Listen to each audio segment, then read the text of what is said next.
So টিকটকে এখন এমন ভিডিও বানানোর এক প্রকার ট্রেন্ড চলতেছে। আর যদি আপনারাও ভেবে থাকেন কেমন ভিডিও মানুষ কীভাবে বানায় বা আপনারাও যদি এমন ভিডিও বানাতে চান, তাহলে আজকে আমার এই ভিডিওটা দেখেন। আজকে আমি আপনাকে বলবো আপনারা কীভাবে এমন ভিডিও বানাতে পারবেন। তো সর্বপ্রথম ভিডিও বানানোর জন্য আপনারা আপনাদের ফোনের গুগল প্লে স্টোরটা ওপেন করবেন এবং প্লে স্টোরটা ওপেন করার পরে আপনার প্লে স্টোরে সার্চ করবেন পিক্সভার্স এআই। সার্চ করার পরে অ্যাপসটাকে আপনারা ইনস্টল করে ফেলবেন।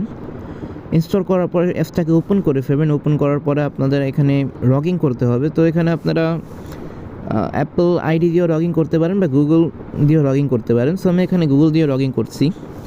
তো লগ ইন করার পরে আপনাদের কয়টা পারমিশন চাবে এই অ্যাপস, তো ওখানে অ্যালাউ দিয়ে দিবেন।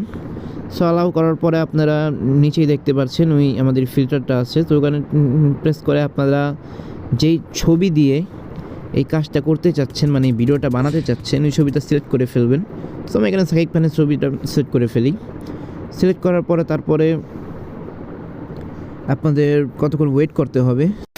সো আমার অনেক সময় রাখছে এখানে, বাট ভিডিওটা রেডি হয়ে গেছে। তো আপনারা দেখতে পাচ্ছেন ভিডিওটা কেমন হয়েছে। তো আপনারাও চাইলে এভাবে ভিডিও বানাতে পারবেন, বানিয়ে আপনারা টিকটকে বা বিভিন্ন সোশ্যাল মিডিয়া আপলোড দিতে পারবেন। So by.